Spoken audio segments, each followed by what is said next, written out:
Hi. Let's see. It's 6 o'clock actually. 6:03 हो गए हैं. Hi, good evening and namaste. You're with me Smriti Kalra. Sunday 6 p.m. live session. हर हफ्ते हम कोई topic के बारे में बात करते हैं जो आप सिलेक्ट करते हो. So, how are you defined in society? जो लोग आपको जानते हैं वो कहेंगे हाँ बहुत स्वीट लड़की है या अच्छा लड़का है, हेल्पफुल लड़का है. बट इन अ सोसाइटी आप किस चीज़ से जाने जाते हैं? योर करियर, जो आप काम करते हैं. So the career defines you.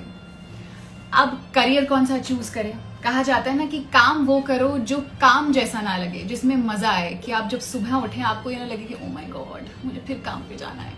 Something that आपको लगे I am so charged up, you know I am going to have so much fun, काम बहुत बढ़िया होने वाला है.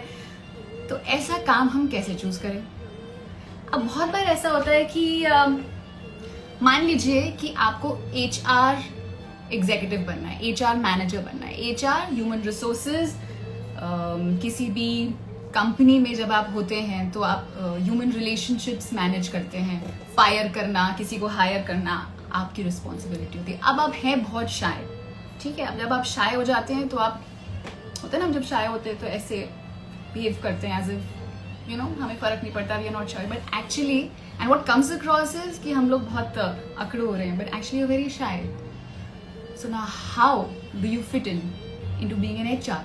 क्योंकि अगर आपका ऐसा बॉडी लैंग्वेज रहेगा और आप शाय होंगे, लोगों से बात नहीं कर पाएंगे, तो आप HR मैनेजर कैसे बनेंगे? बट आप में बहुत अच्छा गुण है कि आप लोगों को भांप लेते हैं. आपको समझ में आता है कि अंदर से कौन कैसा है. ये भी एक बहुत बड़ी स्ट्रेंथ है HR मैनेजर के लिए. तो आपका स्ट्रेंथ भी है, आपकी वीकनेस भी है. आपको HR में जाना है. अब आप क्या करें? आपको वे करना पड़ेगा, या आपकी जो ये स्ट्रेंथ और आपकी जो ये वीकनेस है ये किसी और जॉब में, किसी और करियर में आप लगा सकते हो. तो do you have the personality, do you have the aptitude, do you have the attitude?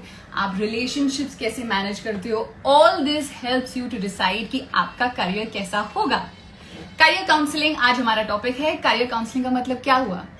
As simple as that. Career, जो आपका करियर, जो आप काम करते हैं. काउंसलिंग मतलब कोई आपको काउंसिल करे, बताए, प्रोफेशनल बताए कि ये सही है, ये सही नहीं है, आप ये कर सकते हो.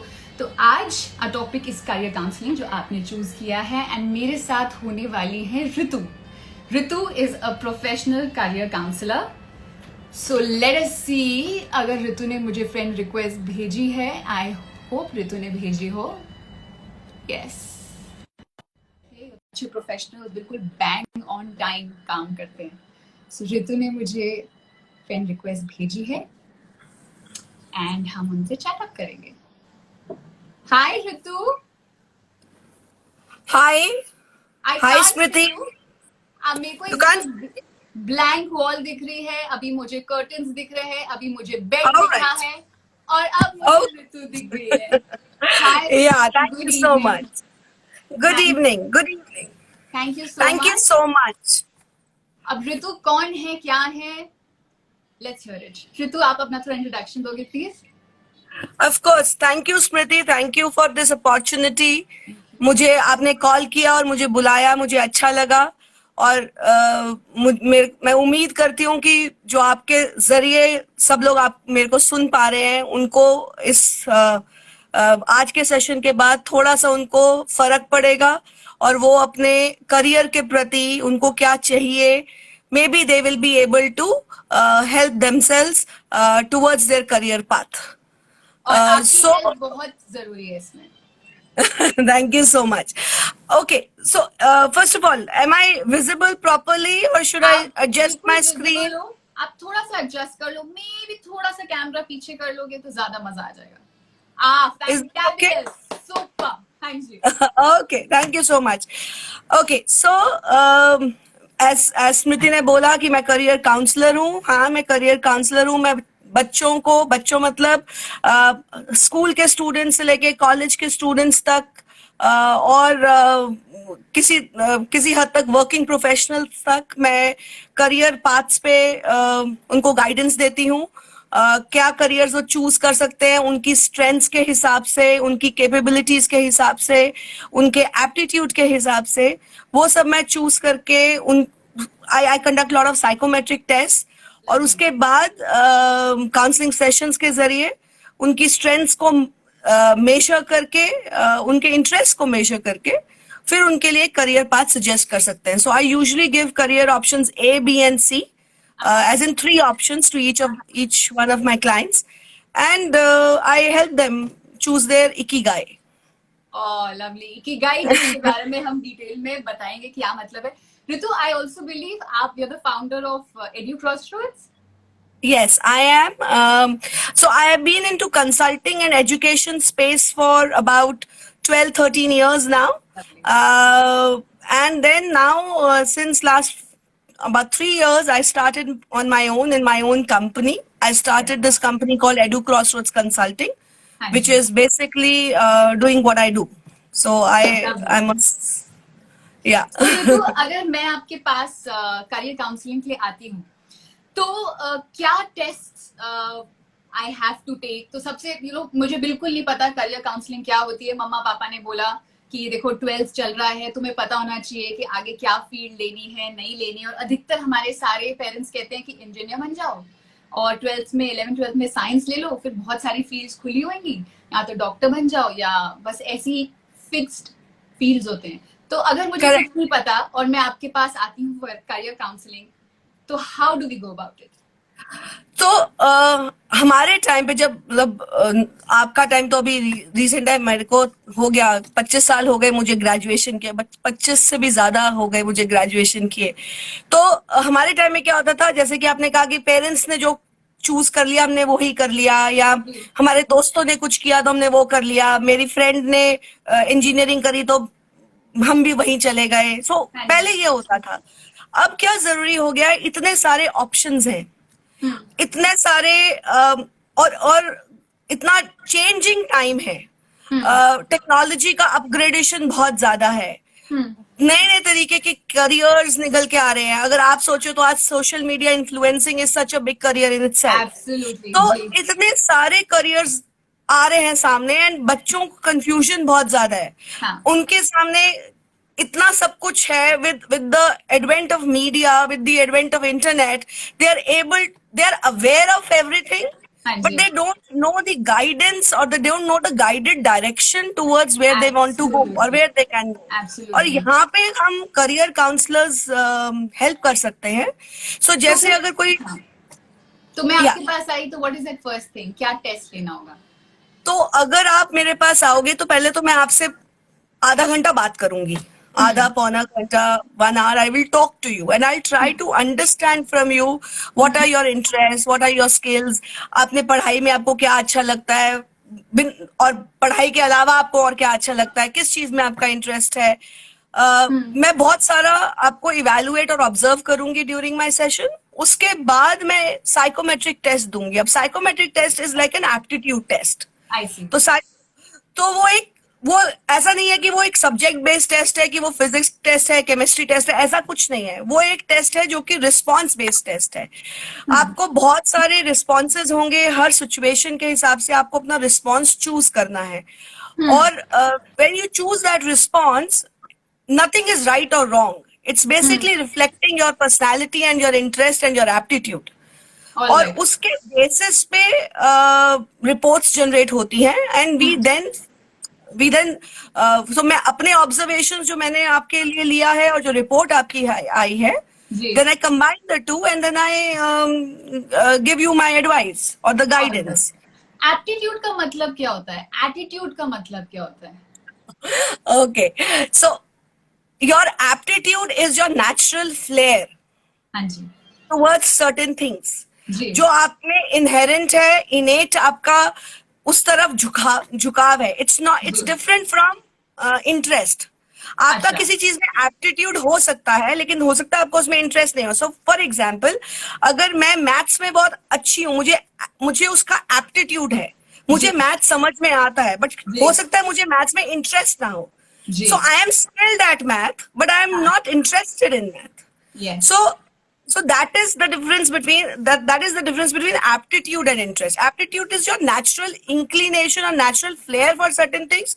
You will be good at it, but you might not be interested in it. Interested. And attitude? Attitude is your approach towards life, your way to live, your way हाँ, to success, your way to understanding things, your alright, philosophy of life. So अगर alright. आपका right attitude है तो आप अपने aptitude को और अपनी likeness को, interest को, सबको club करके you can become a successful and happy professional. तो ये सब कंबाइन करके that is what psychometric test is. Yes, so psychometric test aptitudes भी मेजर करेगा, इंटरेस्ट भी मेजर करेगा, आपके मोटिवेटर्स क्या हैं, आपकी पर्सनालिटी ट्रेट्स क्या हैं, उन सबको मेजर करके जो बेस्ट करियर पाथ्स होते हैं वो आपके सामने लाएंगे. Brilliant, so brilliant. Do that. All right. So Ritu, I was swarmed with questions, literally swarmed with questions. इतने सारे लोग, इतने especially students and youngsters confused हैं, and इस pandemic में बहुत सारे लोगों ने break भी ले लिया है, you know, Correct. gap year आ गया है. So उसके लिए counseling, what do you think, क्या options available है? Gap year आ गया है, students are confused, lazy हो गए हैं, they don't know क्या होगा, you know, anything on that before I start asking the questions? So gap year को अगर हम ये मान के चलें कि क्रिटिकल एक क्रिटिकल ब्रेक आ गया है करियर में और ये हमारा 1 साल पीछे हो गया है and we are not able to productively use this year, then I think it's foolishness. Because अगर हमें ये 1 साल मिला है जो हमें लगता है कि this year is actually not a zero year. When it comes to, it's not a zero year. So many people have reignited their interests, reignited their passion. Reinvent किया, yes. This is the time जब आप अपने skills को you can upskill yourself. आप अपनी skills को पहचान सकते हैं, आप अपने skills को improve कर सकते हैं, आप कुछ additional courses कर सकते हैं, अपनी प्रोफाइल को build कर सकते हैं. अभी इस टाइम पे अगर मैं ये कहूँ कि वर्क एक्सपीरियंस ले लीजिए या इंटर्नशिप्स कर लीजिए, शायद वो ऑप्शंस नहीं है because everything is under the lockdown. But घर बैठे हुए भी आप इतना कुछ अपने आप को इतना डेवलप कर सकते हैं, आप अपनी प्रोफाइल को बिल्ड कर सकते हैं कि आप जब नेक्स्ट ईयर जाएंगे अपने कॉलेज में या यूनिवर्सिटी में, you would be able to utilize all of that you have done this year. You will be able to capitalize on it. Absolutely. मैंने ये क्वेश्चन इसलिए पूछा बिकॉज इतने सारे मैसेजेस आते हैं दैट मैम मेरा टाइम वेस्ट हो गया, 2020 इतना खराब है. तो मैंने सोचा अगर एक करियर काउंसलर ये बात बोले तो शायद से ज्यादा लोग सुने और वजनदार हो बात and they believe in it. Alright Ritu, आपने एक्चुअली ये क्वेश्चन, मेरा फर्स्ट क्वेश्चन आंसर कर दिया है but still I will ask. So जो फर्स्ट क्वेश्चन है बहुत ही इंटरेस्टिंग है जो आया है, which said that when picking up a career, is it about picking what you're skilled at or picking what you always wanted to do? कि आपका जिसमें स्किल है अच्छा वो करियर ले या जो आपका मन रहा है. तो ऐसे डिलेमा में क्या करें? आइडियली हमें career there are 4 factors to look into or select a career. और ये 4 फैक्टर्स बहुत ज्यादा जरूरी होते हैं. ये 4 फैक्टर्स में पहला फैक्टर है what you are good at, what you are skilled at. दूसरा फैक्टर है what you love doing, what you like doing. तीसरा फैक्टर है what you can be paid for. और चौथा फैक्टर है what is in demand and world needs. अगर आप इन चारों का बैलेंस क्रिएट कर सके और एक कुछ ऐसे करियर्स ढूंढ सकें जो चारों में फिट होते हैं, intersection of these 4 factors would be very very important to choose a career which will lead you to not only success but also happiness. Because वो भी बहुत जरूरी है कि काम नहीं लगना. of course काम नहीं लगना चाहिए ना. आप स्मृति, आपको आपका काम लगता है? Absolutely not. Absolutely not. Yes, मेरे को भी अपना काम नहीं लगता. ये मेरा पैशन लगता है मुझे. बट हाँ, ये डिमांड में भी है और Yes. थोड़े बहुत पैसे भी मिल जाते हैं तो काम चल जाता है. अच्छा ऋतु, जैसे हमने बात करी है कि या तो आप इंजीनियर बन जाओ, या आप डॉक्टर बन जाओ, या आप टीचिंग जॉब कर लो, या आप एमबीए कर लो तो कॉर्पोरेट सेक्टर में काम कर लोगे. इनके अलावा आजकल जैसे आपने डिमांड की बात बोली, जैसे आपने social influencers also now career. So what are the career option जो राइट नाउ एकदम हॉट है, इन डिमांड, एंड शायद हमको उनके बारे में पता ही ना. ऐसे बहुत सारे करियर्स हैं. तो मैं लेबर सर्वे हुआ यूएस में, 2028 लेबर सर्वे किया गया है जिसमें कि मोस्ट फ्यूचरिस्टिक करियर्स के बारे में बहुत बात किया गया. And the most futuristic careers that are going right now are, of course we know, technology बहुत है. हम बहुत सुनते हैं artificial intelligence and machine learning and all these high technical careers around us, internet of things. एंड इसके अलावा digital marketing is very very high. Digital marketing, e-commerce at this point of time is very high. Biomedical engineering, health and allied services, pharmaceutical sciences, your humanities. Psychology is one of the top 10 career choices, futuristic careers that the children will have, because psychology is very very big. Because it affects every human being, Yes, it affects. Yes. It affects. Psychology is very big. Humanistic studies, what we Yes. call as liberal arts today, Yes. it's so integrated that children can actually benefit a lot from them, and it's going to be a huge career option in years to come. So yes, it is. There are so many things. Career counseling as a career is Anjali. is also very very rewarding and in demand. Yes. Absolutely. You are in demand. मतलब मैंने के बारे में बहुत सारा पता किया, and I think so you're fantabulous in your job, and I'm very happy to have you, and I'm very sure a lot of fans who are right now tuned in, they will be very happy that finally उनको कोई professional मिला है जो उनको guide करे. Okay, तो next question जो आया है, that is healthcare management without a medical background, is it a good option? It is. Achha. It is. Now, healthcare management or medicine as a doctor, as a medical professional. Now, medicine as a field is not only about being a doctor. So, healthcare professionals like speech and audiologists, or as biomedicine research specialists, or as cardiovascular machine operators. So there are so many courses, professional courses, vocational courses, which are extremely important and critical in the healthcare industry today. And if you really want to get into healthcare industry but don't want to be a doctor, yes, there are other fields which can be done without taking the NEET entrance exam too. Which are? You don't have to take the NEET. NEET is the entrance exam after 12th for medical schools. You don't have to take NEET, but you can still get into a healthcare field. So, आप एकदम pointers में बता दोगे, though you just mentioned that, what are those fields? The fields like speech and audiology specialists. Fields like cardiovascular machine This is very interesting. मैंने सोचा भी नहीं था. This is something एकदम आपने जो पहले बोला, I was like, really? Yeah. So renal, we hear a lot about kidney transplants. Yes. In the hospitals, or certain other treatments in the hospital. In fact, radiologists, radio technicians. See, of course, when you can be qualified as a doctor if you take your NEET entrance exam and you be in a medical school. But many people who work in the healthcare industry at a level of operations are not the doctors. They are the people who provide support to the doctors. To the doctor, yes. And there are specialized courses for them also, which are there in almost all the universities in India today. All right. There are specialized colleges which will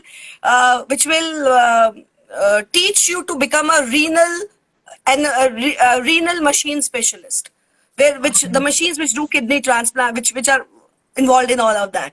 So so there are so many careers associated with it.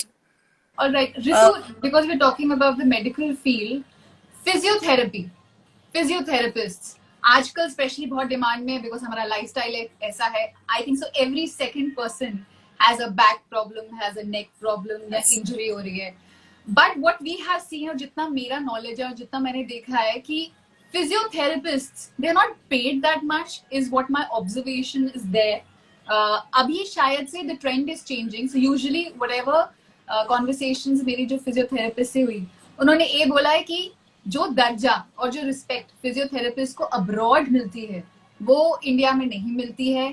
पे scale बहुत अलग है. And thirdly, इतनी job openings है नहीं. What do you have to say to that? कहीं हद तक ये बात सही है कि जो फिजियोथेरेपिस्ट का पे स्ट्रक्चर है या जो रिस्पेक्ट फैक्टर है वो ओवरसीज में ज्यादा है. बिकॉज यहाँ हमें लगता है physiotherapy is a support function rather than a orthopedic doctor. अगर हमें अगर हड्डी का प्रॉब्लम है, हमें लगता है तो हम ऑर्थोपेडिक डॉक्टर के पास जाएंगे, उससे थोड़ा सा एडवाइस लेंगे और अपनी दवाई का आगे हम चलाएंगे. We as a country we have to still go there, and for us wellness is just about taking medicines and going to the gym. We don't, so it's similar to psychology where we don't pay attention to emotional and mental wellness. Similarly for us physical wellness is important, but उसके लिए हम physiologist के पास कम जाएंगे और अपना इलाज थोड़ा सा अपने आप से ज्यादा कर लेते हैं. यहाँ ज्यादा से लगा गया तो हम हड्डियों के डॉक्टर के पास चले जाएंगे. हमारी पीठ में दर्द हो रही है, स्पाइन में लग रहा है कोई दर्द है, तो हम ऑर्थोपेडिक डॉक्टर के पास जाएंगे. He will advise you to physiologist, but then yes there is a difference. You will जो स्टूडेंट्स हैं फिजियोथेरेपी जो फील्ड है, it is budding right now and they should pursue it if they like the human body and how it functions and all of that. They should. Why? I'll tell you, because the trends are changing. It's now much more. So every hospital needs a physiotherapist. Yes. Every physiotherapist can have their own clinics. Yes. After working in a hospital, then they can open. Is that a better option? Because so it can be either ways. You can start working with the hospital and then have your own clinic later, or you can start as a practicing physiotherapist and have your own clinic. Physiotherapy करने का path through NEET exam भी है, और अगर NEET entrance exam नहीं देना और medical तो फिजियोथेरेपी आप सेपरेट एंट्रेंस एग्जाम के साथ भी आप उसमें एनरोल कर सकते हैं. और आज जैसे universities like Manipal university, SRM university and definitely all the medical schools have physiotherapy as a specialized course. It's a 4-year course. A 4-year course. All right. Ritu, there's this very sweet girl, काजल, उसने कोटा से query भेजी है आपके लिए. उसने बोला है कि ऋतु मैम, मेरी पूरी जो क्लास है, हम लोगों ने ग्रेजुएशन एंड पोस्ट ग्रेड किया है होम साइंस में, बट यहाँ पे हमारे पास इतने करियर ऑप्शंस हैं नहीं, तो हम होम साइंस करके बैठे हैं, पोस्ट ग्रेड करके बैठे हैं, हम क्या करें? प्लीज हेल्प अस कि क्या करना चाहिए. अच्छा, तो home science is a very complete science. हमें लगता है कि हम होम साइंस इज समथिंग जो ज्यादा टेक्निकल नहीं है, बट होम साइंस करने के बाद आप एक्चुअली न्यूट्रिशन में जा सकते हैं. आप स्पेशलाइज्ड कोर्सेज करके it's a very big and it's a futuristic. आज हम वेलनेस के ऊपर ध्यान देते हैं. We are so conscious about our diets. We are so today you can actually become a practicing nutritionist. You can start on your own. You can work in the hospitality sector. You can work in the hospitals. You can work in the rehabilitation centers. You can work anywhere. Absolutely, yes. Right. So it's a very important field. You can work in the food technology side. You can work in the organizations which are which are into food and nutrition, food and technology. There they need people who understand all this. You are a domain expert. हाँ जी, एक sports nutritionist भी एक different diverse हाँ, field. so आप अपने, जैसे अगर आपने होम साइंस किया है, उसके बाद आप न्यूट्रिशन में आगे बढ़ सकते हैं, आप फिजियोथेरेपी में आगे बढ़ सकते हैं, आप स्पोर्ट्स न्यूट्रिशन में आगे बढ़ सकते हैं. You can do a specialized program catering to that particular field that you want to get into. हाँ Or जी. there are specialized certificate programs or diploma programs. In fact, आजकल ऑनलाइन क्लासेस इतनी available हैं, Coursera है, Udemy है, then you have makeMyIntern.com है, और internshala.com है. They offer lot of programs which are the certificate diploma programs, and you can I see. actually do those programs. These are all the online programs. So you can acquire the knowledge, you can upskill yourself and work in the industry that you want to be part of.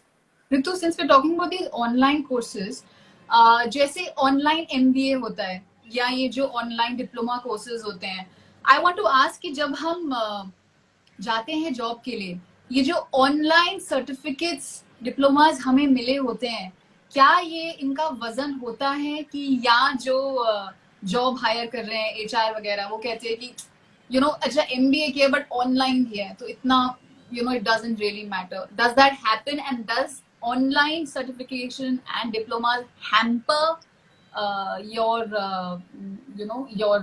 whether you can get a job or not? Okay, so let me put it this way. I was on the other side of the table when I was hiring for VPs and CXOs also. So Nice. I've been working in the recruiting space where I was rejecting CVs and selecting CVs. I was not selecting the candidates for the final round. So I was there as a recruiter, and Yes. I have been hunting people and rejecting and selecting their profiles, shortlisting their profiles on the basis of their CV. Now, Yes. what happens is online programs are good, ji. but not as your majors, not as your only degree. Ji. It will help if it's an addition to what your main focus has been. Absolutely. So if I think that okay, you're done your bachelor's and then you've done your MBA or regular MBA, हाँ जी. and then now you want to do a certificate program in a specialized, say, financial course or something, then it's okay. हाँ But ji. if you want to do an online MBA, online MBAs or executive MBAs work if you are a working professional and have years of work experience and you don't want to leave your job, हाँ जी. but you want to step up to the management level, हाँ जी. then it's okay. हाँ जी. But not for your first job. For the first job, you Haan ji. have to have a regular program as backing you up. Very true. So this was a question which a lot of students asked, and I also personally feel कि online में I also want to pursue something जो मैं आपसे बाद में पूछूंगी.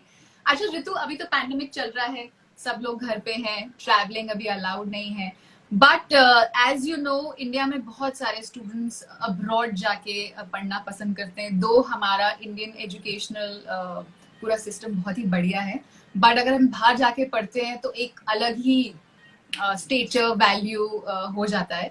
सो what are the requirements? Obviously हर career choices के लिए डिफरेंट रिक्वायरमेंट्स होंगी, बट बेसिक टेस्ट वगैरह होते हैं जो अगर आपको बाहर पढ़ाई करनी है और उसके बाद जॉब लेना है. What are those requirements? What are the courses जो बाहर जाके हमको करनी चाहिए? Second, and thirdly what are the countries अगर हो स्पेसिफिक कि आप यहाँ जाके पढ़े या कनाडा जाके पढ़े या यहाँ जाके पढ़े तो बेटर है? तो पहला आपका जो क्वेश्चन था मैं उसका आंसर पहले देती हूँ. आपने मुझे पूछा कि कौन से स्पेसिफिक कोर्सेज हैं या कौन से स्पेसिफिक एंट्रेंस एग्जाम्स हैं. इट डिपेंड्स कि आप बाहर जाके कौन सी स्टेज पे आप बाहर जाके पढ़ना चाहते हैं. अगर आप बैचलर्स के लिए पढ़ना चाहते हैं, जैसे कि 12th के बाद बच्चे बहुत जाते हैं बाहर, या जी। ग्रेजुएशन के बाद वो पोस्ट ग्रेजुएशन के लिए बच्चे बाहर जाते हैं. जी। सो अगर आप 12th के बाद बाहर जाना चाहते हैं तो exams like SAT exam, SAT जिसको कहते हैं हम, सैट एग्जाम्स या एसीटी एग्जाम्स देने जरूरी होते हैं, because they improve your chances and they add on to your application. Any specific score that is required to get into a good university or So the college? new SAT format is 1600. So I think 1350 and above is a good score for a decent university. I see. Okay. Now Okay. SAT, most of the students will think कि Canada में या Australia में set या UK में set को compulsory नहीं कहते हैं, कि एप्लीकेशन में लिखा होता है, यूनिवर्सिटीज की वेबसाइट में भी लिखा होगा कि SAT is not mandatory. But when I say SAT is not mandatory, it means actually SAT is optional. अगर आपने SAT का लिया है एग्जाम तो आप SAT का रिजल्ट जरूर दीजिए, बिकॉज वो आपकी प्रोफाइल को इनहेंस करेगा. जी. और सो दैट इज वन. अब अगर हमने पोस्ट ग्रेड डिग्री में जाना है तो आपको GMAT या GRE एग्जाम देना होता है. हाँ जी. That is important. सो अगर आपने किसी मैनेजमेंट साइड रोल उसमें जाना है कोर्स में तो आप GMAT देंगे. अगर आपने कोई साइंसेज में या रिसर्च ओरिएंटेड में जाना है तो आप GRE एग्जाम देंगे. सो ये कुछ एग्जाम्स हैं जो आपको क्लियर करने पड़ते हैं. Other than that English language, English as a foreign language के टेस्ट होते हैं, जैसे कि IELTS है जिसको हम IELTS कहते हैं, या TOEFL का एग्जाम है, जो कि हमारा जो यूनिवर्सिटी की रिक्वायरमेंट कम होती है, मतलब होती है यूनिवर्सिटी की रिक्वायरमेंट, बट वीजा ऑफिशियल्स की ज्यादा होती है, इमिग्रेशन वालों की ज्यादा होती है. वो एक्चुअली चेक करते हैं ड्यूरिंग योर वीजा एप्लीकेशन. तो इसलिए IELTS का एग्जाम या TOEFL का एग्जाम देना जरूरी होता है if you want to go out. कौन से कोर्सेज में हम जा सकते हैं जो जिनमें जाने में हमें लगे कि हमें वैल्यू ऐड हो रहा है? सी, Indian education system is definitely good. It's not bad. It's good quality. It's not at the par in certain courses, but yes, it is definitely coming of the age. And with the new education policy that is being introduced this year in July, the government announced the new education policy of 2020. Usko, that's a very progressive and transformative policy. और उस policy के हिसाब से बहुत सारे ऐसे changes हमारी higher education में आने वाले हैं, जिसमें कि research focus is a very very big change. पहले क्या होता था, जिन्होंने रिसर्च करनी होती थी, जिन्होंने प्योर साइंसेस पढ़ना है और रिसर्च एंड डेवलपमेंट करना है और एक ग्लोबल फोकस चाहिए, वो बाहर जाते थे. जी. अब क्या होगा, अभी क्या है कि रिसर्च, जिससे रिसर्च करनी है, for in India, either we go for IITs or we go for Indian Institute of Sciences, IISc in Bangalore, or there are certain IISER, ICER institutions in various locations. These are the only few research organizations or research institutions, hardcore research institutions. But now with new education policy, research will be of main focus, and that's. और अब क्या होगा कि अब एक बहुत बड़ा एक जो डिसीजन है which is kind of in favour of Indian universities, की अब इंडियन यूनिवर्सिटीज भी ट्रांसफर क्रेडिट देंगी जैसे ओवरसीज यूनिवर्सिटीज देती हैं. So you will be and there will be multiple entry exit point, so you can leave the you can enter and exit the university after every year, which means आपने अगर एक साल में अगर पढ़ाई खत्म करनी है और एक साल के बाद आप बाई चांस नहीं पढ़ाई पूरी कर सकते हैं, आपने एक कॉलेज में एडमिशन लिया और आपने एक साल के बाद आपको छोड़ना पड़ा, तो आपका वो एक साल वेस्ट नहीं जाएगा, आपको सर्टिफिकेट मिलेगा. 2 साल किया तो डिप्लोमा मिलेगा, 3 इयर्स किए तो डिग्री मिलेगी. और आपके पास अब हर यूनिवर्सिटी में ये होगा कि आप 4th ईयर एक्सटेंड कर सकते हैं. अच्छा. you can extend the 4th year. So you and that so जो बच्चे पहले रिसर्च में जाना चाहते थे वो अब इंडिया में बैठ के 4th ईयर ग्रेजुएशन में अपना एक रिसर्च पोर्टफोलियो बना सकते हैं, एक रिसर्च पे काम कर सकते हैं और अपनी डिग्री को एडवांस कर सकते हैं. So after 4 years you will get an advanced degree. हाँ जी. And if you're working in the fourth year, if you're working on a research project, तो आपको MPhil करने की जरूरत नहीं, आप सीधा PhD में एडमिशन लेंगे, उसके बाद आपको मास्टर्स करने की भी जरूरत नहीं है. अच्छा जी, वेरी गुड. सो पहले क्या होता था, जो लोग PhD करना चाहते थे वो बाहर जाते थे, अब हाँ. वो इंडिया में बहुत सारी यूनिवर्सिटीज में अवेलेबल होने वाला है, so which is a very good thing. Other than that, it again depends आपकी प्रायोरिटी क्या है. अगर आपका लॉन्ग टर्म ऑब्जेक्टिव है कि आपने बाहर सेटल होना है, हाँ जी. तो study route is the best way to go. Yes, student rather visa than निकल taking a job offer or applying for the PR without any work, तो फिर आपको लोअर लेवल की जॉब्स मिलती हैं. बट अगर आप स्टडी रूट के थ्रू जाते हैं तो वो परमानेंट रेसिडेंसी और immigration becomes much much easier. So it all depends on what your long-term objective and priority is. And which So- country? Sorry, which Yeah, yeah. countries are?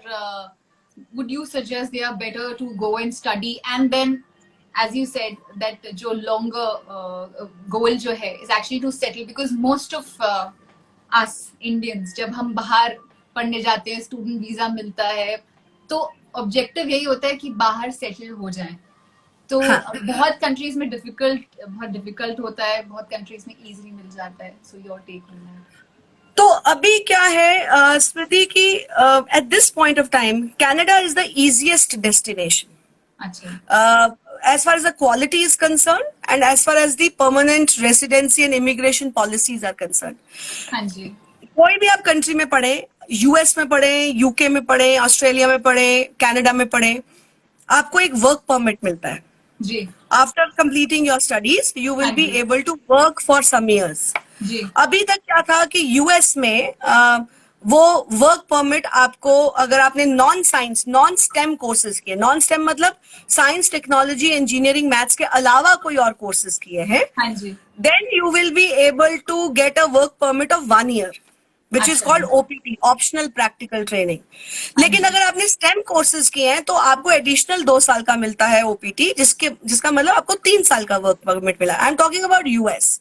हाँ जी. अब क्या हो गया है, with Trump factor is playing a lot of hue and cry there, and Yes.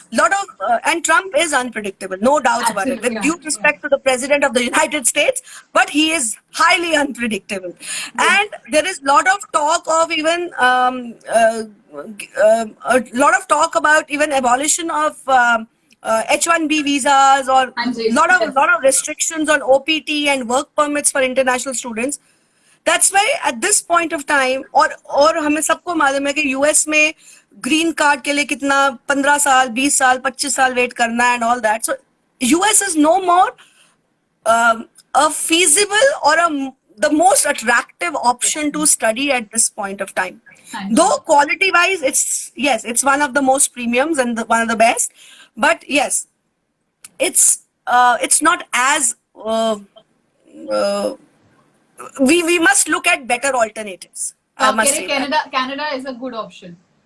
Canada, why Canada? Because पता है Canada में ना 3 साल का वर्क परमिट के बाद हाँ जी. आपको जो परमानेंट रेसिडेंसी है, हाँ जी. आप वो 3 साल का वर्क परमिट, आप नो क्वेश्चंस आस्क्ड, आपको 3 साल का वर्क परमिट मिल गया. आपने अपनी पढ़ाई 4 साल की खत्म करी, आपको 3 साल का वर्क परमिट मिल गया. 3 साल का जब आपको वर्क परमिट मिला तो आपने 1 साल काम किया उसमें, और जैसे ही आपका 1.5 साल हुआ, 1.5 hours you have completed, you can apply for your PR. Because then to apply for the PR, you only need 1.5 years अच्छा जी. of work. Alright. So you apply for the PR. By the time your PR comes, you have already completed your work permit, and you are a permanent resident also. And then because you're a PR, you can do your masters at a lower cost. Lower cost, yes. Because you are a permanent resident now. हाँ जी. हाँ जी. So ये एक फायदा हो जाता है. और फिर परमानेंट रेसिडेंट अगर आप 5 साल के बन गए हो, if you are a permanent resident continuously for 3 years, हाँ जी. there are certain number of days that you have to be present in Canada in a year and all those things, then you can apply for your citizenship. So Canada is very easy. It's a good Australia and UK also, they give you work permit, but the residency and permanent immigration is difficult. हाँ जी. हाँ जी. So, Ritu, there's another question which says that I have done my MCA and मैं job कर रहा हूँ और मुझे job नहीं छोड़नी है, बट साथ में मैं कुछ और भी पढ़ना चाहता हूँ. Any suggestion from you? हाँ, तो आप अगर एमसीए, आपको अगर कंप्यूटर फील्ड में ही रहना है, अगर आप एमसीए कर रहे हैं, अब क्या होता है, एक होता है मास्टर्स इन कंप्यूटर साइंस, एक होता है कंप्यूटर इंजीनियरिंग, और एक होता है masters in computer application which is MCA. ये कहने में सब टेक्निकल है, बट थोड़ा थोड़ा इनमें डिफरेंस है. इन अ सेंस, जो कंप्यूटर एप्लीकेशंस वाला है वो वेब डेवलपमेंट में जाएगा, हार्डवेयर सपोर्ट देखेगा, प्रोग्रामिंग थोड़ी सी लिमिटेड होगी. लेकिन कंप्यूटर साइंस वाले लोग हार्डकोर प्रोग्रामिंग भी करेंगे, कोडिंग भी करेंगे. They will get into machine learning, artificial intelligence and software programming. And computer engineering is both software, hardware, सब mix होता है उसमें. So I'm talking in a layman language. So that is what the difference is. So अगर किसी ने MCA किया है and he wants to do a separate course, one thing, if you want to do something in your own field, in the technical field, Which is then more you can, advisable? Do you think so? It is more advisable that आप अपने क्या होता है स्मृति, कभी हम ना बहुत evolve करते हैं as humanity, as humans. It's in our nature to evolve yes, and grow. So अगर हमें, और हमारे इंटरेस्ट भी चेंज होते रहते हैं. अगर absolutely. हमें लगता है कि हमने कंप्यूटर कर लिया and we want to digress to another field, and so it is upon that person. If he wants to be in that field and be a hardcore specialist, he may do programs in coding. I'm sure he would know that, but he can do advanced diplomas and certificate programs in the technical stuff. Coding is also really upcoming. Extremely. Yes. Coding will be like an essential skill to have in future. And coding is going to be the part of school curriculums now. Essential, mandatory part of school curriculums. So वो उस field में भी जा सकते हैं जिसमें अगर उनका इंटरेस्ट, उनको अपना थोड़ा सा स्कोप बढ़ाना है, एक्सपैंड करना है इंटरेस्ट, तो he can do that kind of a work which is according to his interest. That kind of diplomas और सर्टिफिकेट प्रोग्राम्स, आई सेड जैसे कोर्सेरा और यूडेमी में बहुत कोर्सेज हैं जो कि बहुत बहुत सारे इंटरेस्ट को केटर करते हैं. So you can actually go to Coursera and Udemy and see. There are a lot of online courses available. All right. Ritu, someone asks that I'm giving final exams of graduation and I'm quite interested in state public service commission these days. Exams कब होंगे, क्या होंगे? Is it a good time to start preparing for it? आपने क्या बोला, क्या कर रही हैं अभी? The person is doing what? Final year of graduation. Final Graduation. exam grad के. हाँ. तो यस, प्रिपरेशन का ये टाइम बहुत जरूरी है, बिकॉज अगर आपने यूपीएससी देना है which is like at a national level, और अगर आपने स्टेट सर्विस कमीशन के या वैसे एग्जाम्स देने हैं which are the government led exams. So yes, आपको प्रिपरेशन तो करनी ही है. This is the time when you should start preparing, because it's going to be competitive and entrance exams की डेट्स निकलती हैं, सारे न्यूज़पेपर्स में निकलती हैं, इनफैक्ट इंटरनेट में बहुत इंफॉर्मेशन है. सो बट प्रिपरेशन जरूरी है, because it's and they also have a category, so they have different levels of exams. So level 1 would be your general exam, level 2 will be subject related exam. So there are couple of levels that you have to clear, and then there will be group discussions and interviews. So it needs a lot of preparation, and I think the time has come for you to prepare. All right. अगर किसी ने bachelor's की हुई है psychology में and then economics में, so what is the career? This is the best combination. Oh, and I love this combination. बहुत बच्चे हैं, because psychology और economics are two fields which are part of humanities. Because schools में अगर arts और humanities का ऐसे subject stream है या colleges में है, तो economics और psychology दोनों को humanities में माना जाता है, लेकिन economics को थोड़ा सा finance और commerce में भी माना जाता है. Yeah. But the best part is that you can combine these two wonderful fields, and let's understand कहाँ पे ये psychology और economics का combination कहाँ चल सकता है. We can do so much market consumer analytics with psychology and economics put together. Yes. Analytics is one of the biggest fields in future. Analytics, whether it's data analytics or market analytics or consumer analytics, it's one of the biggest fields. Yeah. So you can combine economics and psychology in mapping the consumer behaviors, Yes. and then doing analytics around it. Yes. So, consumer and market research, research analytics, consumer behavior analytics. These are the few fields that you can actually be when you are combining psychology and economics. Plus, psychology as a field is relevant to every industry today. Yes. Even the corporates hire psychologists. Yes. It's not only कि अगर emotional wellbeing चाहिए और सिर्फ हमें hospitals में psychologist मिलते हैं या स्कूल्स में मिलते हैं या कॉलेजेस में मिलते हैं या रिहैबिलिटेशन सेंटर्स में मिलते हैं, नहीं. Every corporate is hiring a psychologist because they are concerned about the wellbeing of their employees to.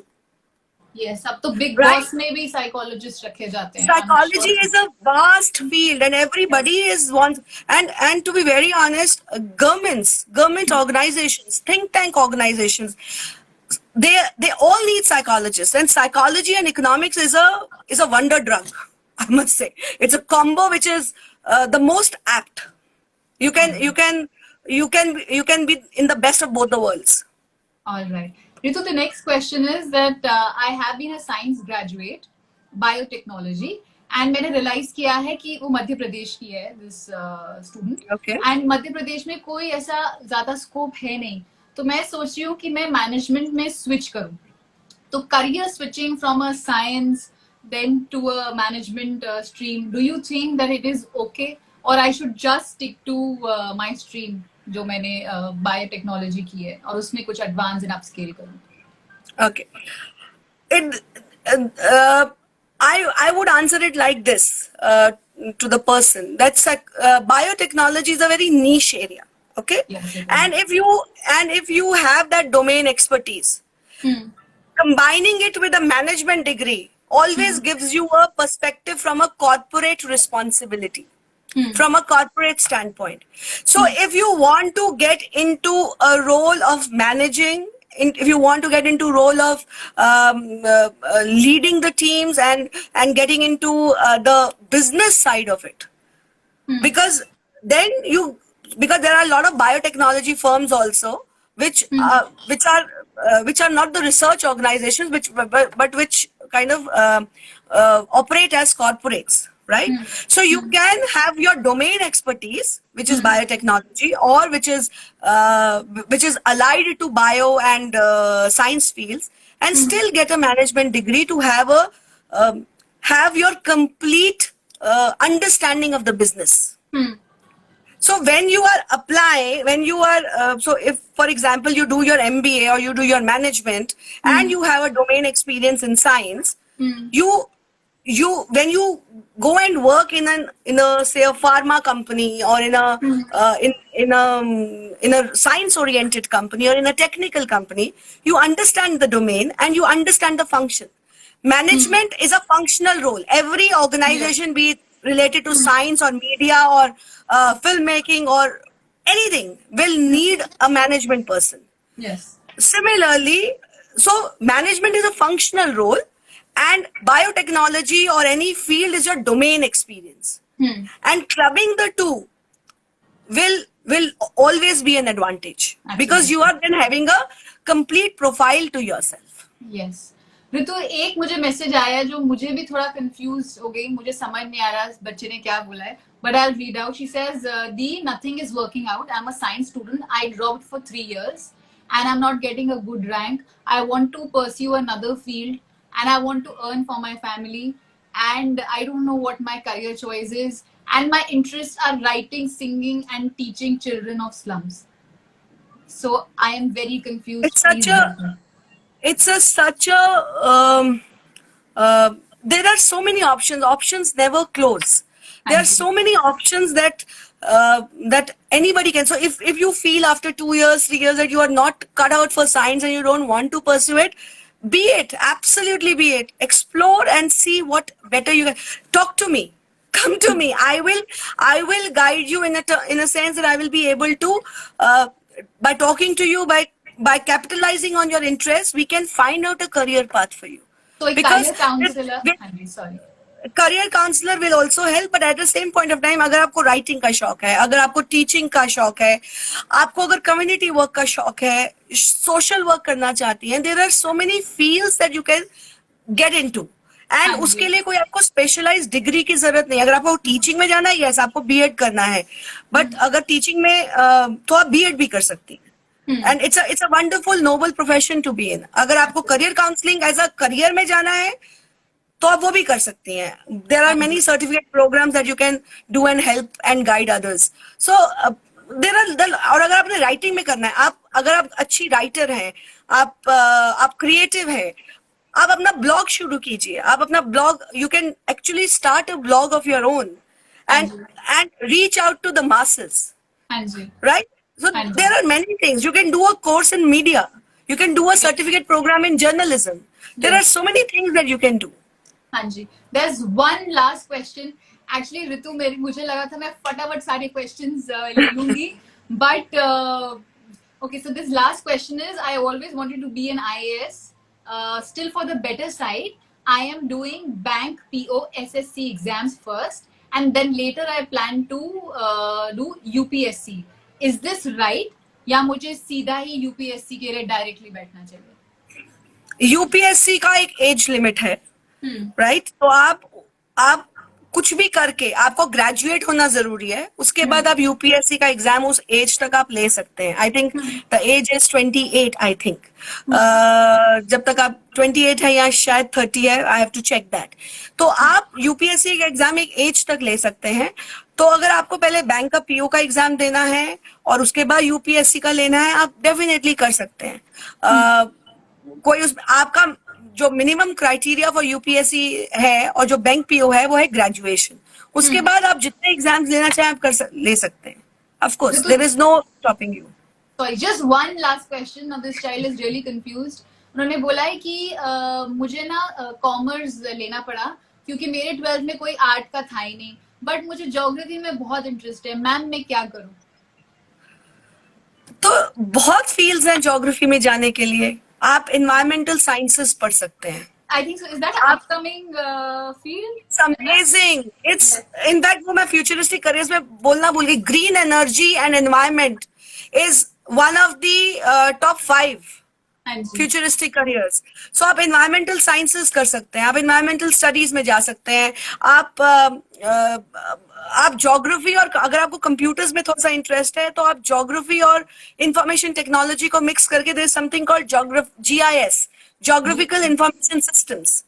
आप उसके certificate programs कर सकते हैं. There are so many things that you can do around geography. So there are a lot of things. अच्छा एक last, sorry मैं पूछ रही हूँ। कर लो। I'm so happy to be talking to you and helping all of them. I hope they are getting some information, they are getting some guidance and help. I hope that आपको पता ही नहीं है कि आप कितना हेल्प कर रहे हो। So Ritu is the founder of Edu Crossroads. ये सेशन मैं सेव करूंगी, पर आपके बहुत सारे अगर क्वेश्चंस हैं आप प्लीज रितु को कांटेक्ट करो, गूगल में जाओ, आपको रितु की सारी इंफॉर्मेशन मिल जाएगी। या आपका इंस्टा हैंडल क्या है रितु? वासन ऋतु, WASONRITU। WASONRITU इनका इंस्टा हैंडल है। आप वहां जाके इनको डीएम कर सकते हैं, मतलब डायरेक्ट मैसेज कर सकते हैं, उनसे पूछ सकते हैं। Just one last question. So एक अभिजीत करके एक लड़का, उसने बोला कि मैम मुझे ना गाने का बहुत शौक है और मैं डीजेइंग करना चाहता हूँ। आपको लगता है कि डीजेइंग मुझे पैसे पे करेगा और इंडिया में चलेगा? क्योंकि अब्रॉड तो DJing is like very cool, but ma'am क्या मैं करूँ कि मैं नहीं करूँ? ओके, सो डेफिनेटली आप म्यूजिक और आप डीजेइंग को एक करियर स्ट्रीम बनाना चाहते हैं, विच is a very good thing. आप अगर आप अपने पेरेंट्स से पूछेंगे तो हो सकता है उनकी एप्रीहेंशन हो, क्योंकि वो हर पेरेंट की होंगी, बिकॉज लाइफ इज अनप्रिडिक्टेबल, और उनको लगता है, और वो सही भी है जब वो कहते हैं कि एक स्टेबल करियर होना जरूरी है। कोई ऐसा आप डीजे आप अपने एक ऐसा कुछ स्टेबल एक ऑप्शन अपने पास जरूर रखिए, लेकिन आप जरूर डीजे बन सकते हैं और So DJ can be your prime thing, but keep a backup. That is what I will say. You can definitely try, and Smriti is a part of the industry. She will always help you get some leads there, I'm sure. Having But said yes, so, she will. having said so, Abhijit, मैं भी media में हूँ, but मैंने भी अपना basic grade qualification पूरा किया, पढ़ाई Yes. करके ही मैं आई हूँ. तो बहुत सारे लोग बोल रहे हैं मैम मुझे एक्टिंग करनी है, मीडिया में आना है. तो मैं सबको यही कहती हूँ, ओ गॉड, सबको यही कहती हूँ कि पहले पढ़ाई कर लो, अपना एक बेस रखो कि अगर वर्कआउट बेस नहीं बहुत होता. जरूरी है. हाँ आप जी, कुछ भी फील्ड में जा सकते हो. आपको कोई, अगर आप सपना देख रहे हो, इसका मतलब आप में क्षमता है उस चीज को अचीव करने की. आप जरूर जा सकते हैं. आप अपना बेस बस स्ट्रांग रखिए, ताकि लाइफ बहुत अनप्रिडिक्टेबल है. आप बेस अपना स्ट्रांग रखिए, ताकि कभी आपको जरूरत पड़े तो आप उस बेस पे जाके फिर से काम कर सके. Otherwise you can always go and dream and fulfil your passions. There is no stopping. So motivating. Thank you Ritu, I am so sorry, 1 घंटा हो गया, मुझे पता ही नहीं चला. Thank you so much. Thank you so much, dear. Informative session, and इस session के बाद I am going to contact you for myself. Thank you so much. Thank you, everyone. I'm so glad to be part of this, and Smriti will reconnect again, I'm sure. And अगर कुछ हो तो मुझे जरूर बताना. किसी काम के लिए कोई भी help हो, I'm always available. Definitely. Thank you so much. Thank you, everyone. I hope it was useful. It was most certainly. Thank you. Bye-bye. Bye. Bye. Bye. All right, So- so this was our Sunday live session with Ritu, who is a career consultant. अगले हफ्ते Sunday 6 PM क्या session होना चाहिए, क्या topic है, आप मुझे बताओगे. आज का सेशन मुझे बहुत ही मजेदार लगा, इतना इंफॉर्मेशन मिला है रेडी होने के लिए. तो आप कोई भी करियर कंसल्टेंट के पास जाएं तो आप मेंटली थोड़ा रेडी होइए. आपको टेस्ट देने पड़ेंगे, एटीट्यूड, एप्टीट्यूड, साइकोमेट्रिक टेस्ट. आपके पर्सनालिटी को गेज किया जाएगा. करियर कंसल्टेंट आपसे बात करेंगे. और यूजुअली लाइफ में बहुत अच्छा होता है, आप कोई भी चीज के लिए जाएं, अपना होमवर्क करके जाइए. तो अगर आप किसी करियर कंसल्टेंट के पास जाओगे, डू योर होमवर्क. पता होना चाहिए कि मुझे क्या पसंद है, मुझे क्या पसंद नहीं है, मुझे इसमें इंटरेस्ट है. क्योंकि career consultant will help you to know more about you. उसके बाद आपका प्लान करने के लिए कि आप अपने गोल पे कैसे पहुंचेंगे, गोल की तरफ कैसे पहुंचेंगे. सो अ वेरी इंटरेस्टिंग कॉन्वर्सेशन. मैं जितने क्वेश्चंस ले सकती थी मैंने लिए हैं. मैं ये लाइव सेशन अपलोड करने वाली हूँ IGTV में. प्लीज शेयर दिस सेशन, क्योंकि जितने ज्यादा लोग इससे हेल्प ले पाए, फायदा हो, वही बेटर है. बिकॉज एज आई से, social media is using us, but we should be using social media. Thank you so much for tuning in. Have a wonderful Sunday. Namaste.